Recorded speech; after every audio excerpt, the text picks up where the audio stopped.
Hi guys, this is Sarfraz from Aristotle Prep, and we are looking at question 78 from the OG 13 Critical Reasoning chapter. So we are looking at a bold-faced question and a very difficult bold-faced question. In fact, what I think is one of the most difficult questions in the OG and even outside the OG. It's a very difficult question for reasons I will explain after I've read the argument. As always, for bold-faced questions, we will read the entire stimulus, and then before we go to the options, we will try to make a prediction as to what role the two bold parts are playing in the overall scheme of the argument. Then we will proceed to the options. So let's read it. It says in countries where automobile insurance includes compensation for whiplash injuries sustained in automobile accidents, reports of having suffered such injuries are twice as frequent as they are in countries where whiplash is not covered.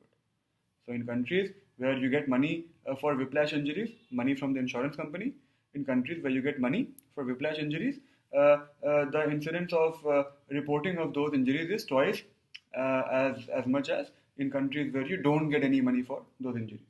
All right.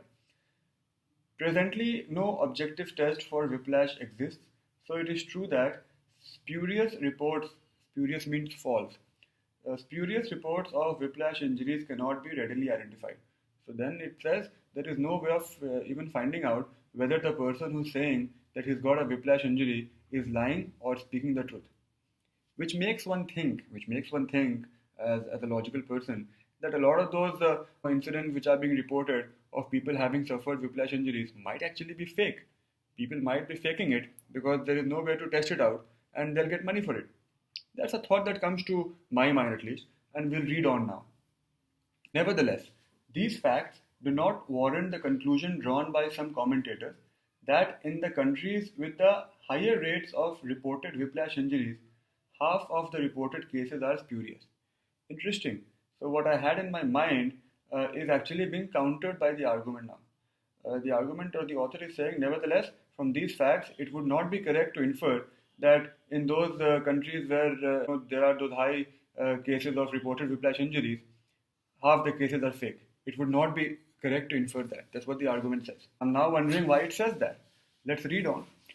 So it says clearly in countries where automobile insurance does not include compensation for whiplash, people often have little incentive to report whiplash injuries that they actually have suffered. So what the argument says is that the reason the reports of whiplash injuries are few or are low in countries where people don't get money for these injuries is because people have no incentive to report these injuries. Even if I report the injury, I will not get any money for it. So why report it in the first place? So that is basically the explanation for the argument's conclusion that it would be wrong for us to infer that half the people who claim to have suffered whiplash injuries are lying. That would not be correct. Okay, so if you look at the overall argument and where people go wrong, the biggest problem on this particular argument is most students think that the second bold part is the conclusion of the argument. And the moment they think on those lines, they don't even read options D and E. They only stick to option A, B, and C because all these three options, the second part says that the second is the main conclusion of the argument. The moment you start from that thought process, that the second bold part is the main conclusion of the argument, you don't even go beyond options A, B, and C. However, the second is not the second bold part is not the conclusion of the argument. Go back to your paraphrasing skills. If I ask you in one sentence, why did the author write this argument? To tell you what? He is basically trying to tell you that please do not think that in countries where there are high incidents of or high reports of whiplash injuries, half the people are lying. Please do not think that. That is basically the conclusion of the argument, which is actually just before the second bold part. The conclusion starts with nevertheless. Nevertheless, these facts do not warrant the conclusion. That sentence is the primary or the main conclusion of the argument. Once you get that, now if you look at the entire argument, the first bold part gives you a fact. It's definitely a fact. There's no questioning that. The first bold part gives you a fact. After that, the argument says, from that fact, some people have arrived at a conclusion. Alright, the conclusion is that a lot of those injuries might be false, the reports might be false. So from the facts in the first bold part, a lot of people have arrived at a conclusion. Then the author says those people are wrong. That conclusion is wrong. Why is it wrong? Is being explained in the second bold part. That is the structure of the argument. Now with that thought process, I will go to the options. And the moment I realize that the second bold part is not the conclusion of the argument, I actually immediately eliminate options A, B, and C. Because all of them say that the second is that conclusion. So A, B, and C can actually be immediately eliminated. And you come down to options D and E. Now, whenever I'm conducting a class, even after I bring students down to D and E, and then I ask them give me the correct answer, a lot of people, actually majority of the students end up going with E. Whereas E is totally wrong. And the reason it's wrong is, if you read E, it says, the first is a finding whose accuracy is evaluated in the argument. This itself is wrong.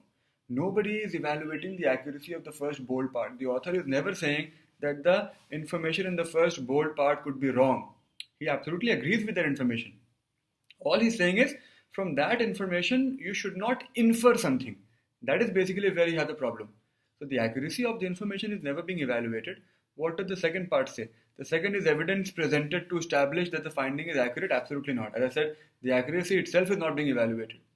And if you read D, D says, the first is a finding whose implications are at issue in the argument. Implications means to infer something, to imply something. And that's exactly what's happening. From this particular finding, some people have inferred something. Does the finding imply that? That is being questioned. And the second is a claim presented in order to argue against deriving certain, against is a very important word over here, to argue against deriving certain implications. And that implication is that half the injuries are false. The author is saying do not derive that inference. So D actually matches our prediction perfectly and should be the correct answer. As I said, it's a very difficult question. It's definitely a 5 on a difficulty level of 1 to 5. And the reason it's particularly difficult is because people start with the assumption or with the thought that the second bold part is the conclusion, which it is not. I hope you understood that. Have a nice day.